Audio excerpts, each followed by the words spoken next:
Thank you very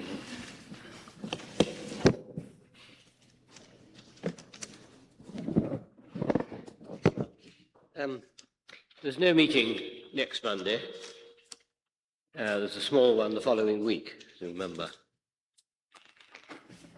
Now, it's been reported from several groups that the announcements aren't being given out in what is called here the spirit in which it was intended.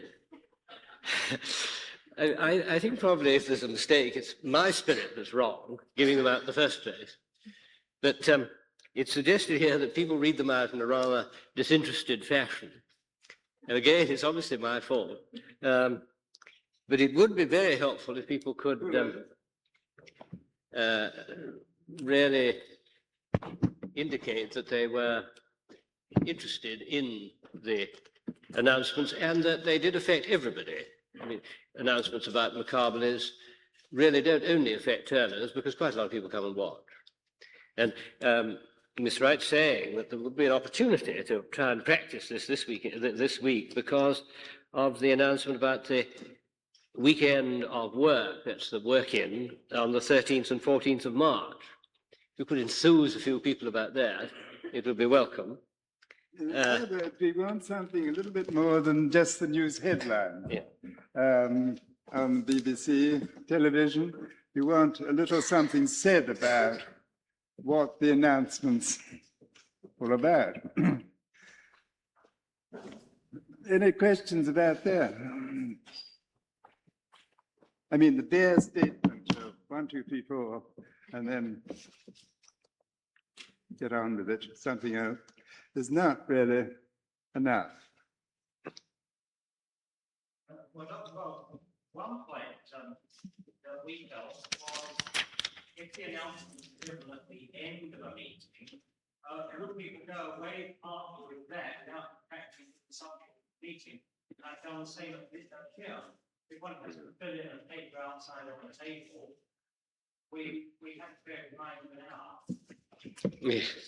Yes, Garrison is saying that at meetings, it is a problem. I mean, if you give them out at the end of the meeting, they're very apt to detract from what they would take away from the meeting. And he was saying that if you have to put something on the paper outside now, we announce that, then they've got to remember it all during this meeting and then go and do it. Yes. Well, it might be worth saying something important again at the end of the meeting, quickly, just as a reminder, don't you think? Give the announcements first, but remind at the end.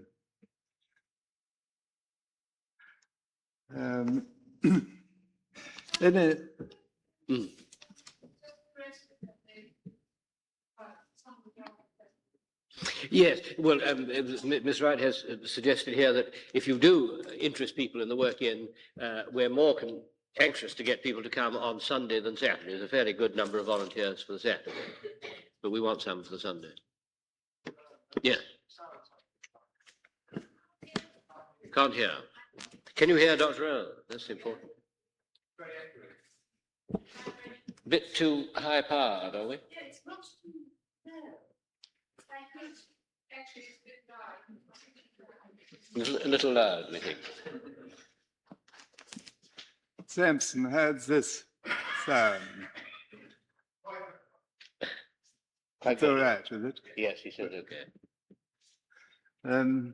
We've had a certain amount of feedback about last week. What I really want is a feedback as to how you here, the old hands, the pundits and teachers, are understanding the three forces today, the necessity always for a third force, and then its relation to the three-storied house in which individual man lives. So,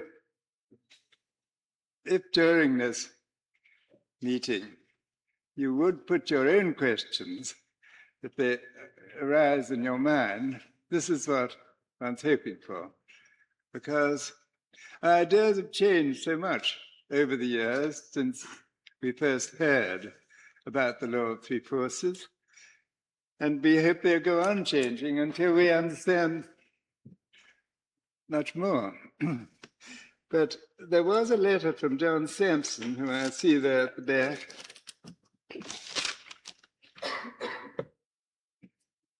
That's it. Yeah. In our group, there is great interest in the relationship between the three forces and the three gunas. Two things came out. Can you hear all this? There was a feeling that whereas the three forces are rather fixed in people's minds, the three gunas are regarded as being very fluid.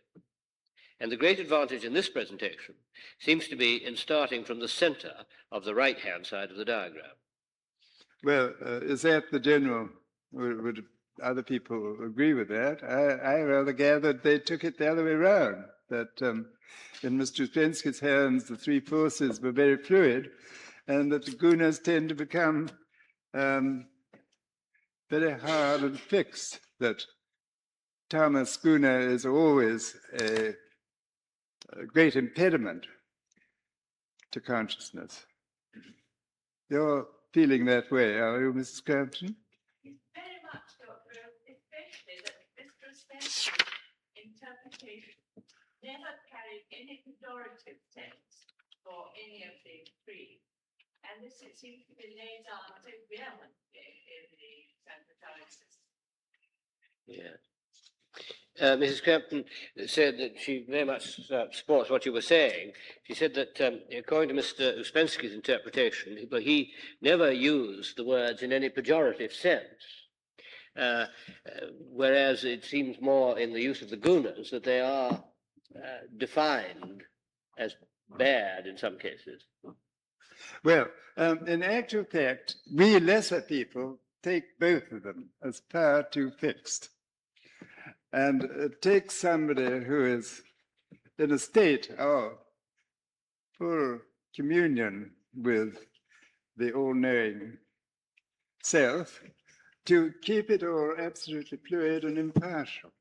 And I'm glad you brought that up, because there is a passage I copied from Mr. Uspensky's account in Fragments in Search of the Miraculous, of something that happened to him when studying the diagram of the three octaves of radiations upon which this diagram of ours at the moment is based. So what applies to that applies also to this. I'd like Alan to read that. This is a synopsis, isn't This it? is, yes, I put the first part in synopsis and the next in quotation. Yeah. During the latter part of 1916, Mr. Uspensky had been looking after the group in St. Petersburg, where Gurdjieff taught in Moscow. In October, on a week's visit to Moscow, he found that the group there had been given the system diagram on which our present one is based in a very expanded form, which seemed incomprehensible to him.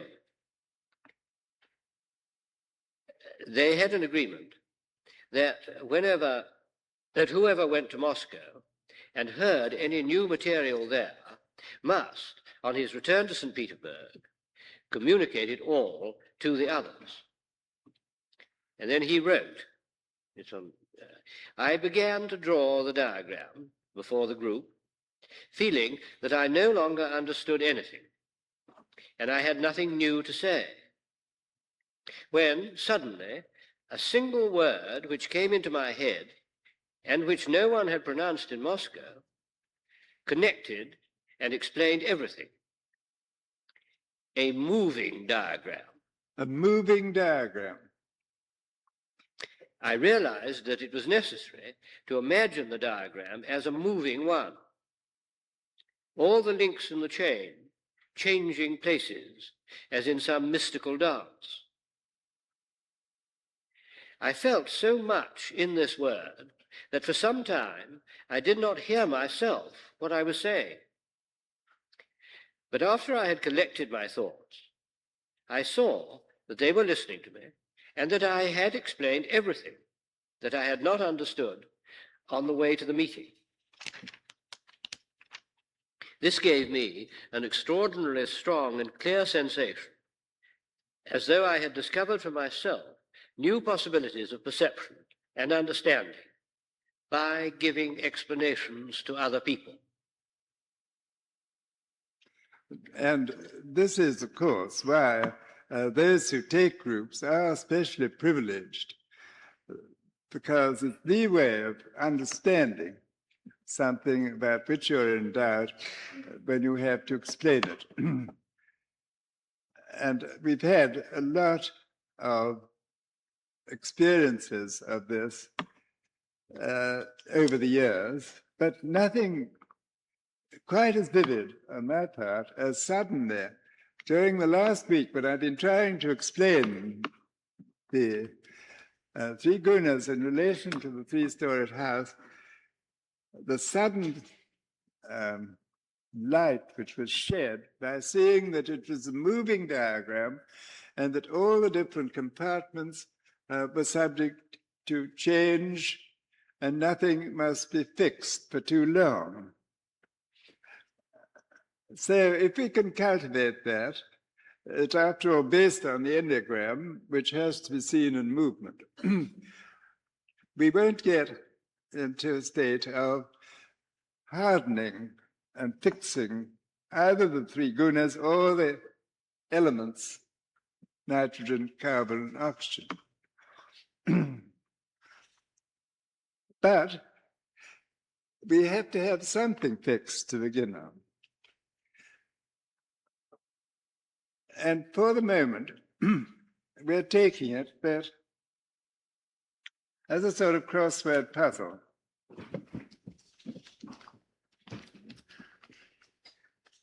We're taking it that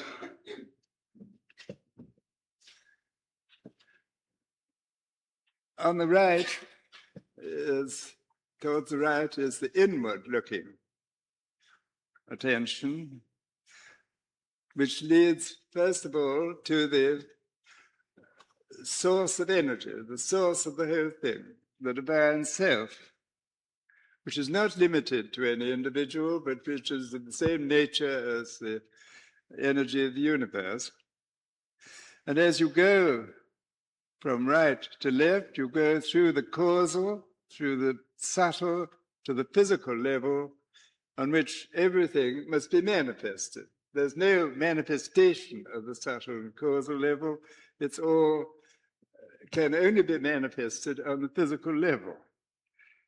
And it was in this direction that Mr. Uspensky was looking when he was looking outwards at all the 6 activities of man.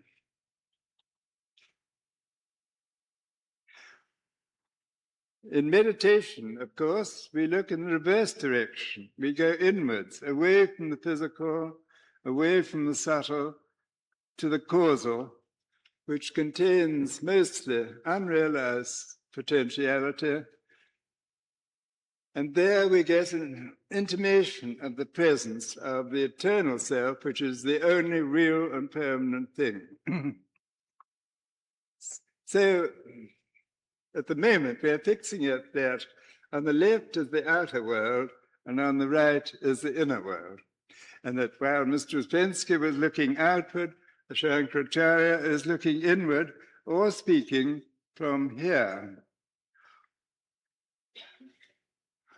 And if you do that, you'll find that they're saying the same thing, but from opposite points of view. Now, that's so much, if you're taking it as a crossword puzzle, that's 1 downwards, 2 downwards, 3 downwards. Now, what about 1 across, 2 across, 3 across? You have to start in that way, though I'm afraid that the crossword method won't take you very far. We've taken this as anatomical, that this is the skull, and this is the thorax, and this is the pelvis. Or if you like to take the nervous system, this is the brain, and this is the autonomic nervous system, the middle story, and this is the spinal cord with reflex sensory movement. Or if you take it as the higher part of the brain itself, these are the cerebral hemispheres, these are the subcortical nuclei, the thalamus, and the other emotional center, and this is the brain stem with the vital center. However, let's just say this is anatomical, so that one across has to do with action, physical movements. This has to do with feeling, the middle story, and the top story has to do with reason. So far, do you agree with the crossword, this temporary basis?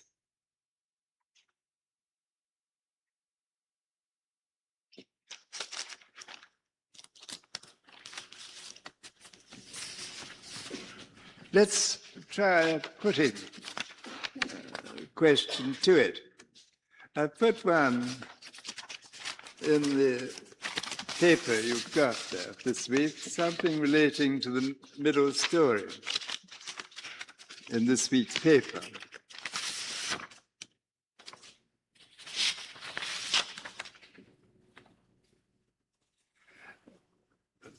For now, I think it perhaps be better to begin with the top story, where we locate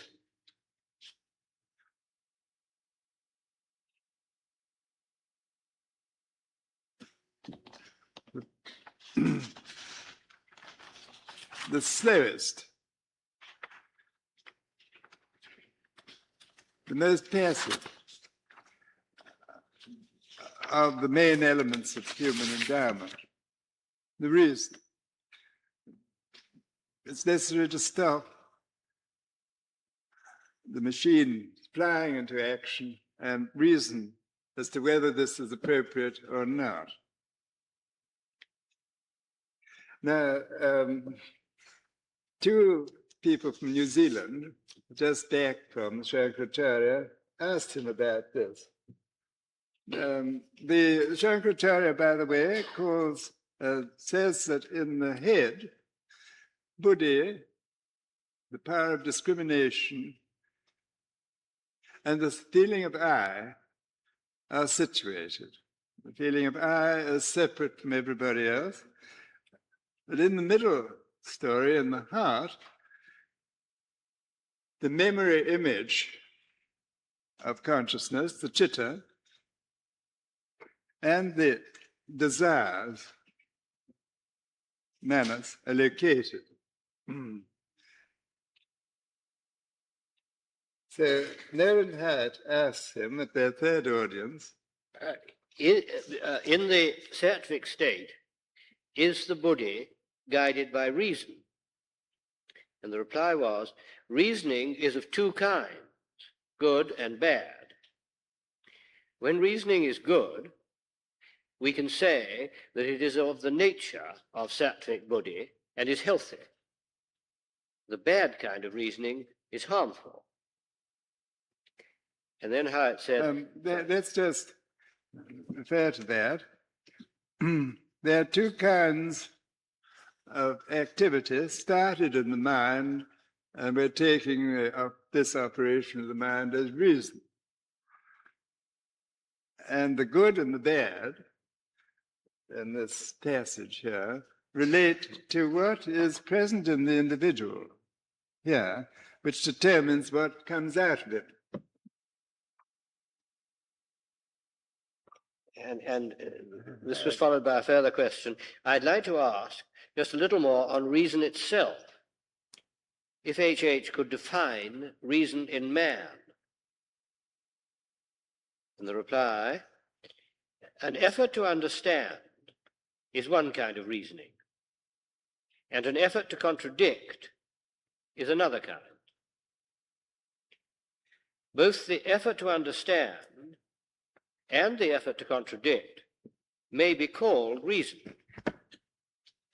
So reasoning can be good or bad, for it can also be contradicting a good thing, and that is also reasoning. This is the effort to understand.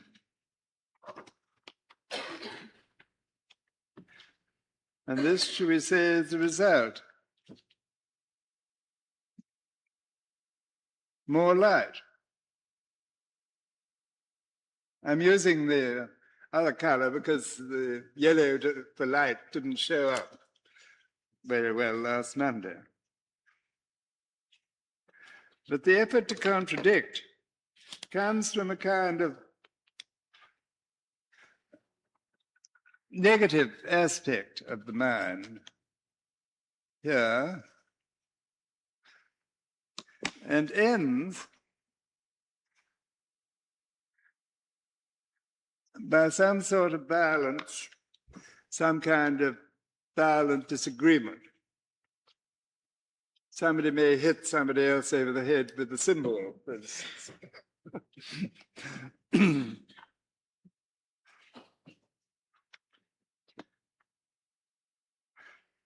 So that the result, seen in the activities that go on around us,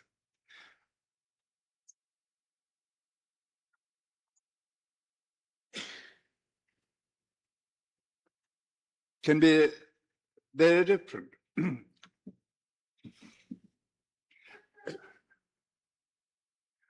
With regard to our own, sorry. Yes, Helen Wright would like to ask. Searches after my little story.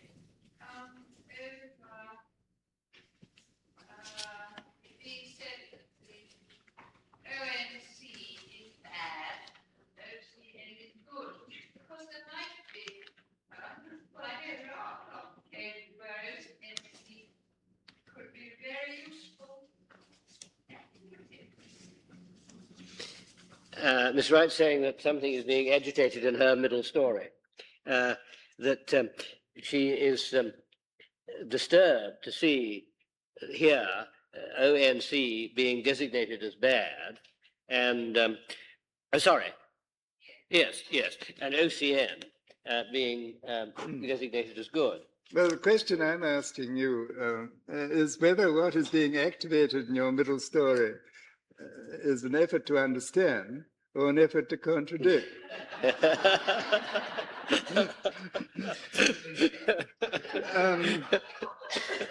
It's very difficult. But in chemistry, nitrogen preceding carbon is explosive. It's the basis of nearly all explosives that go into bombs and things, gunpowder and so on. I'm suggesting this at the moment as a hypothesis explaining the fact that there are two kinds of reasoning, you see. And the more one can understand of this terminology and the general direction, the more one can see that one way of understanding, one way of reasoning, which is a great desire to get the point, will be productive and will lead to something getting done. More light, which can then be used in the middle story where it's proper place.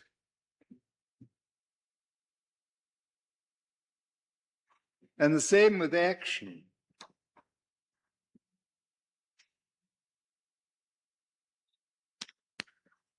Where the action is tempered with attention and aim. The third element here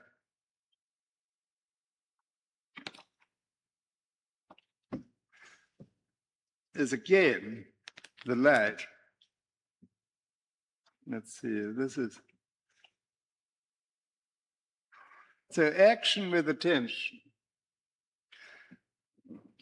reason with the aim of understanding, both lead to nitrogen, which is essential for the working of the heart and the entry into the higher center through emotion.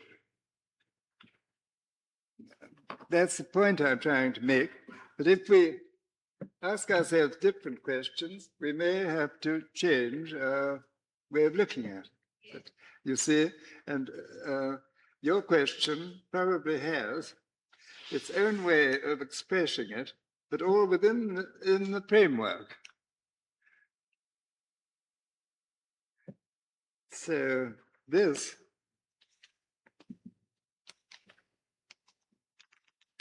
is too late. The application of reason at the end of this explosive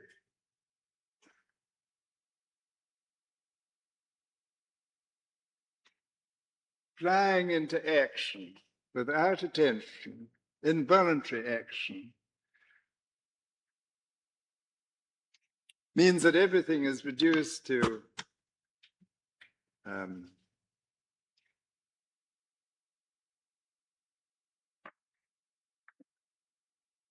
dust and ashes, if you like. Nothing accomplished in the end.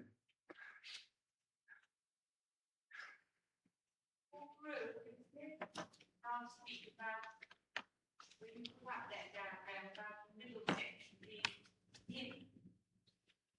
Being what? Hidden. Yes. And I wonder if this is repeating very much what we're saying now, because the mind with high energy and no control is explosive. The same way the physical action, high energy, not controlled by reason.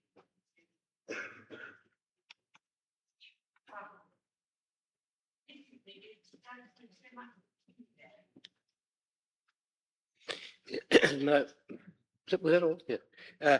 My wife was saying that last week, when you put this diagram up, you remarked that the middle section was hidden, and she wonders. This column, Yeah. 2 downward, Yeah. it's hidden.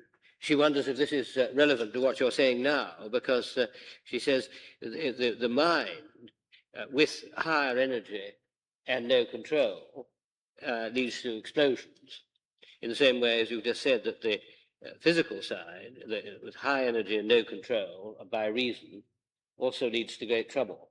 And is it this hidden element that's important? Yes, well, in this particular context, say you are taking a group and somebody makes a remark or asks a question. You're asking yourself whether this question they're asking is an effort to understand or an effort to obstruct, to object. See? And the extraordinary thing one notices taking a group is that everybody has this hidden side. You make what you think is a perfectly innocent remark, and somebody explodes. It makes life interesting.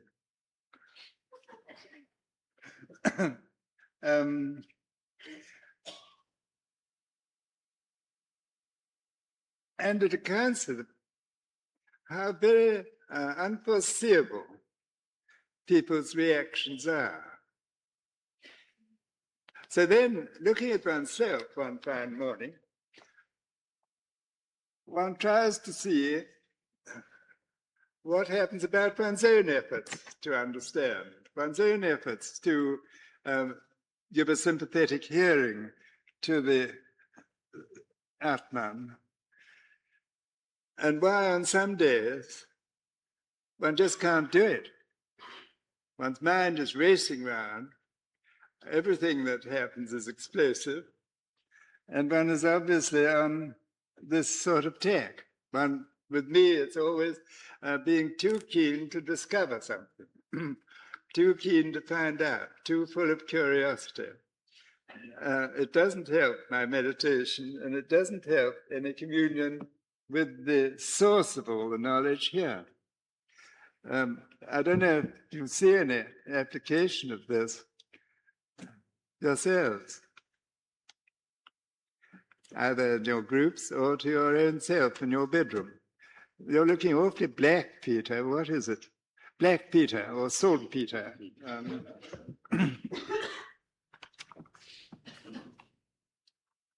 Mrs. Gill has a question, I'm sure, from the point of view of wanting to understand.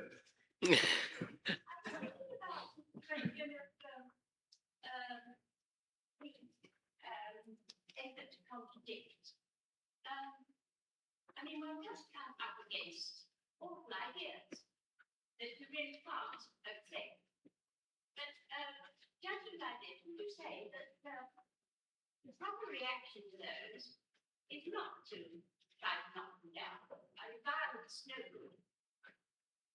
I'm thinking of the gospel saying about having evil with good. Yes. Mrs. Gill says that she wants to ask a little bit about this effort to contradict. She says we do have awful ideas come along that one simply can't accept. And what really is the proper reaction to this? Because you can't knock them down, because violence doesn't achieve anything. And she's reminded of well, the... it might, you know, Mrs. Gill, if you really threw something at me. But she wants to overcome Well, evil with good.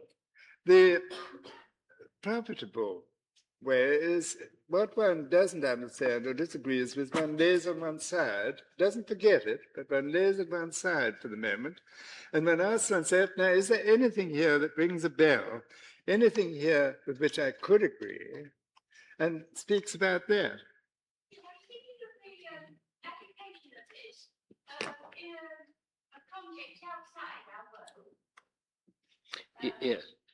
Ms. Gill was thinking if this arose in a context of the application of the idea in a context outside our work here together. Yes, very good. Let's start with that and notice how, when you confront, say, on a program like This Week on telly, you confront two people who have known entirely opposite points of view, that nothing comes out of it but violence. They have at each other hammer and tongue.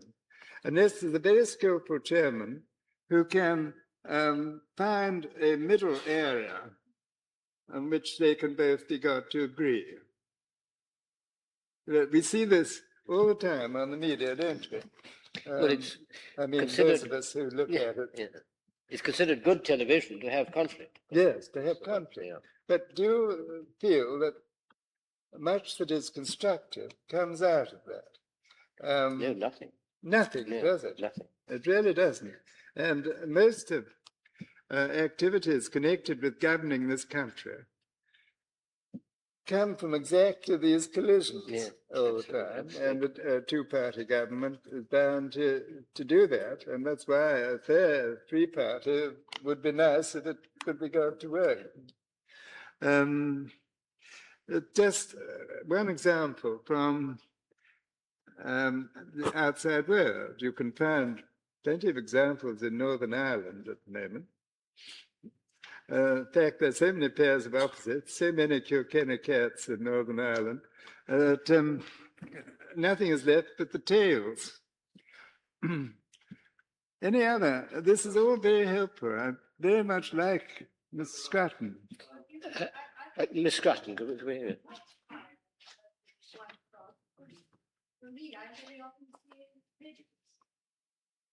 The second line of one across. Yes. O-N-C, Miss Scrutton very often sees as prejudice. Sees?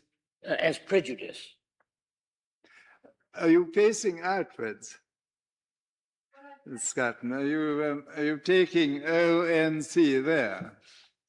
Because, of course, the opposite when you're looking inwards, you see. But you're starting here, and I agree with you that prejudice, especially a very violent prejudice, such as prejudice in the name of what you believe is your religion, can be absolutely explosive and inflammable, can't it? Mm. I've seen an example of that recently myself when I read something, which there was such prejudice in it that I know what I read had no chance to be understood.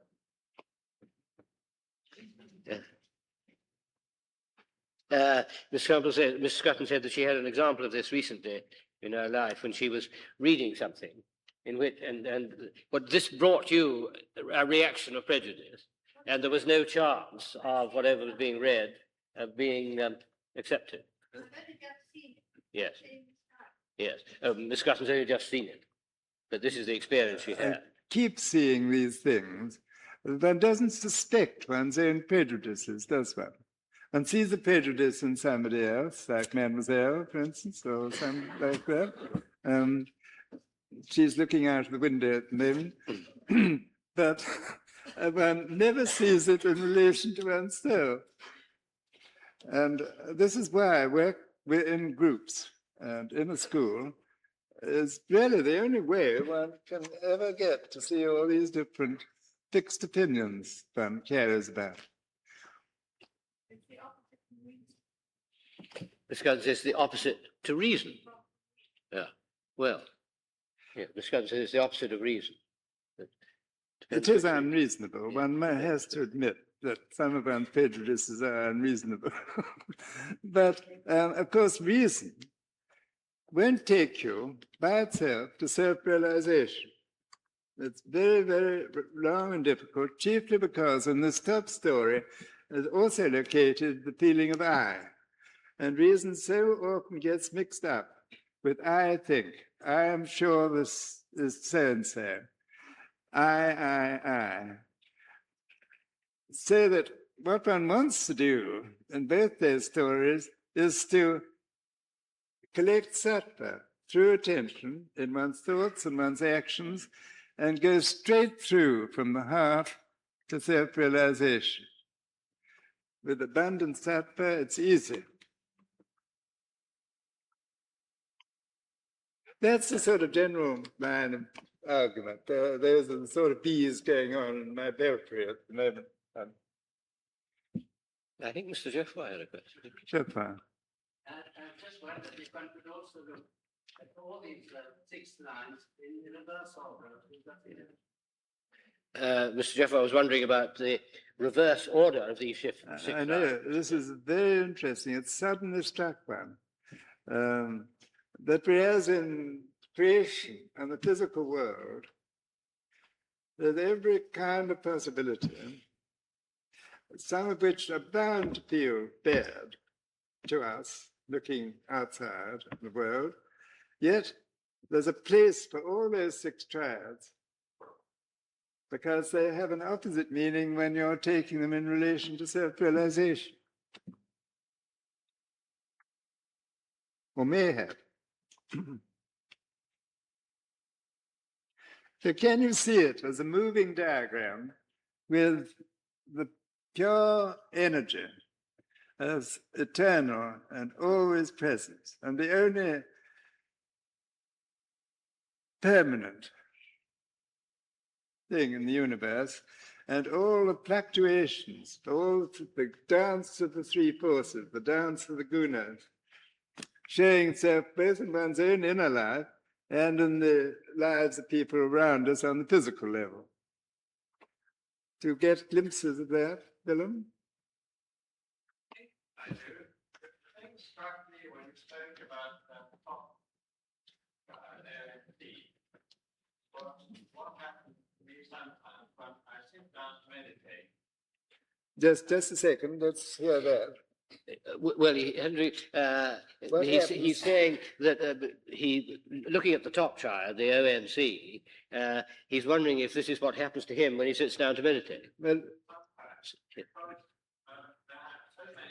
Yes. but it's impossible, almost. And I sometimes find it better not to do that, try and go and do something, just for work. And then try to meditate later, but the mind just a little bit. Right, yeah, I have thought like that. Yeah. Did you hear? Yes, yes. I think that in the West, this is one of the chief difficulties about meditation in our sense, and also the reason why meditation was given all around the Western world, because this we tire our sensitive body, this very sensitive part of the mind, we're tiring it out. It works night and day, and this meditation is, first of all, a rest for that. This top story has nothing to do in meditation, and if it is doing anything, then we're not meditating. And I know you used to have that difficulty, but I think that every now and then it works, surprisingly.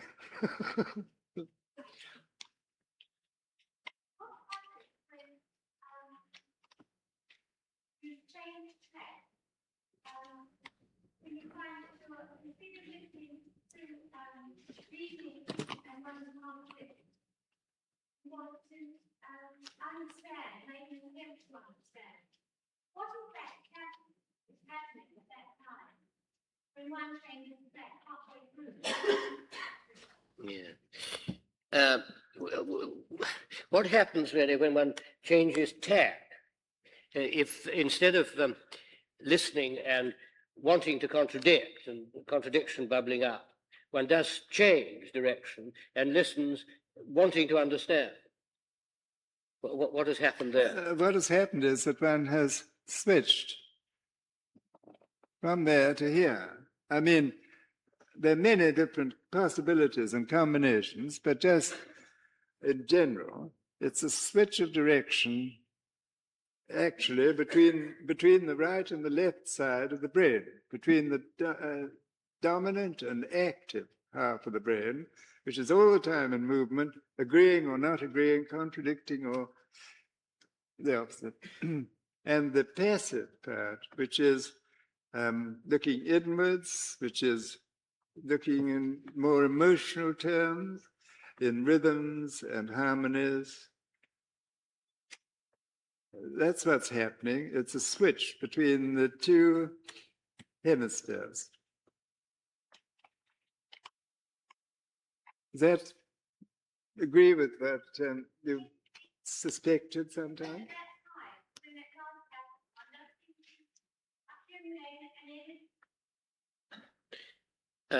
When that does happen, she seems to find an accumulation of energy. Yes. And now it's very, very interesting. You should have connected that to the idea of energy, because our system says that the energy flow is regulated by bilateral symmetry in the body.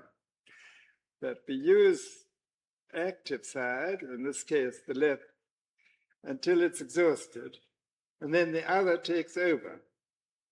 And so with all the different pairs of accumulators all down through all the whole of the three-storied house, it's bilateral symmetry and the switch over of one accumulator to its colleague. It is a matter of energy.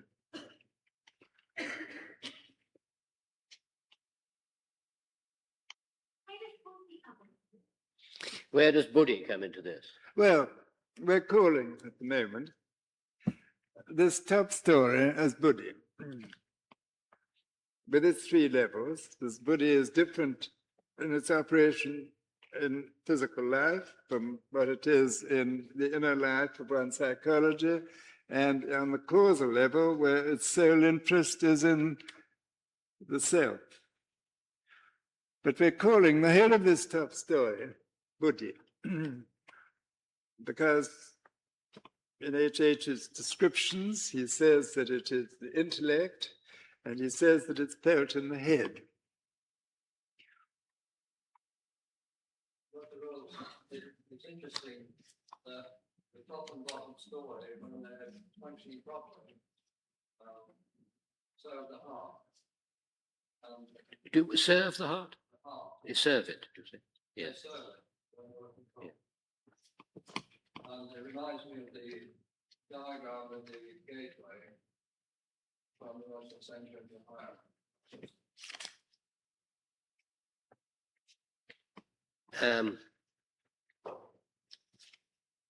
Mr. Buller says that he's interested to see that the top and bottom stories, when they're working all right, seem to serve the heart. And this reminds him of the old diagram with the door into the three-story house, the Yes, four-story yes. into the higher centres. Yes, exactly. We used to call these two the preparatory triads. Peter Eadie was very strong on that, I remember. The ones ending in nitrogen were the preparatory triad, and the one of self-remembering is the one which is charged with sattva, and facing outwards is NOC.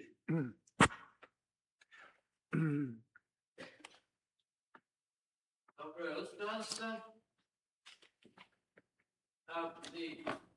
each level always begin in that way? I mean, does O belong essentially to body, N to the middle story, and C the physical story? Does each level always begin that way? No, nothing is always, you see. Well, this might be just a matter of understanding the algebra. It might be just a question of understanding the algebra. It's whether body is always on the top. No, Yeah. Anything happening in body, does it always happen to begin with O? Yes. Anything happening in body, does it always happen to begin? Does it always have to be the triad beginning with O? No. This is what this is what I've got to be very careful about. That all possibilities. It's a moving diagram, but I take it this way because it's an advantage if the most passive part is in the top story. If the screen is white and polished, it's an advantage for self-realization. But yes, I was you thinking to say that if one is reasoning about something, you can be, for instance, studying something which you don't know about. It's a thing you begin very gently. You try to assemble stuff, try and sort it out. That's quite different than reasoning about something which you are really interested in. yes, quite a different They thing. seem to begin from something different. Quite a different thing. I can't believe. Yes. I mean, are So they you have your own question and your own shape of the diagram, which answers that question best. I'm taking it in relation to what H.H. said, that it's like a screen, and all the pictures on the screen are all the things produced by our senses on the mirror of the mind. And he says some people are like puppets. The pictures on the screen animate these puppets. If you're detached, you see the pictures on the screen, but you don't take sides. You observe. So it's entirely in relation to questions like that, and self-realization, the power, the light, and the screen, that I'm using this particular arrangement. Now, how's your middle story, Miss Wright? Is it...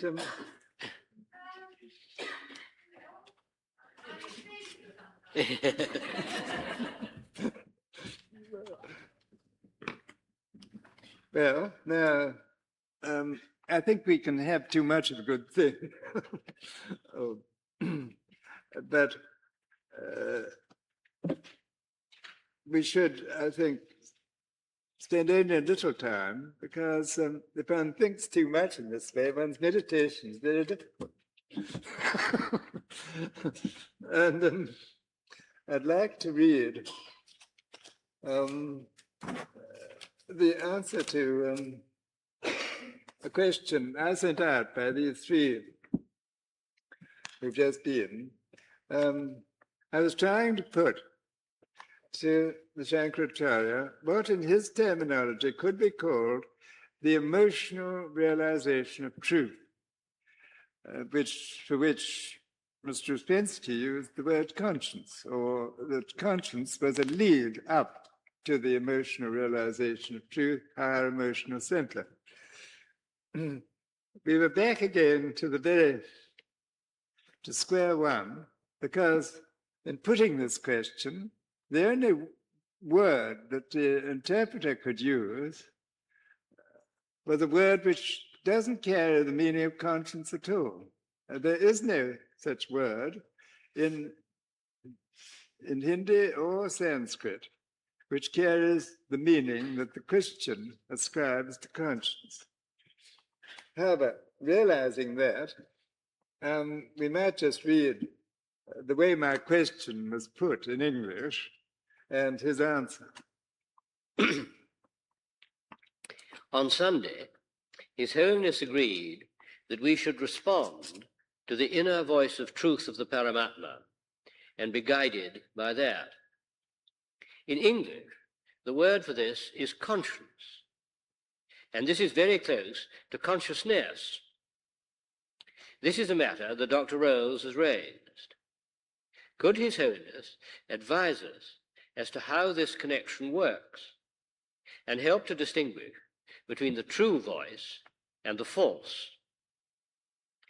And the reply was, when sattva predominates in buddhi, then it gives us correct advice. When manas and buddhi are both sattvic, whatever is advised by buddhi will be readily accepted by manas.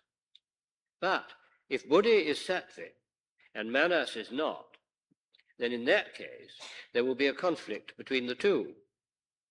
If the intellect has this desire to understand, and the desiring mind doesn't, wants the opposite, then there's a great conflict. The purity of buddhi is not liked by manas. This causes a lot of trouble. Ideally, both manas and buddhi should be sattvic. And then, when this is the case, buddhi's guidance will be readily accepted by manas. And then it went on with the discussion, the questions about reason that had asked. Dr. Earl, that means that an actual moment of self-remembering is that all three levels are happening at the same time. Does that mean that an actual moment of self-remembering implies that all three levels are sattvic at that moment? I think it does. It seems to be a very different effort to remember oneself and actually doing it. Yeah. Yeah. What would you think, Fleming?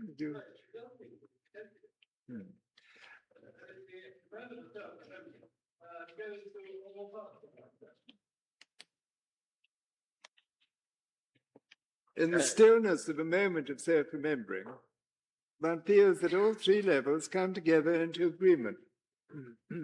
And one sees that one is moving differently. One has a different emotional attitude to people and things, and one's thoughts are different. And time is different, Mr. Yes, and very much so, yes. One must remember that the energy on the right of this diagram is at such a high order of frequency, as fast as light, so that it's not seen to be moving at all. We don't see light moving. That the frequency of our psychological subtle level is 30,000 times less than that, and is the speed of dreams, where you wake up to find that you've dreamt all kinds of things, and the clock, the watch, is almost the same. Whereas on the physical level, which is 30,000 times slower or lower frequency than that, everything takes a long time to get worked out. So that some impulse from a higher level may not appear on a physical level for months afterwards and may take a very long time to work itself out. Well, a lot of fascinating subjects crop up, but I would like to spend the last 2 minutes forgetting my own brilliance and meditating.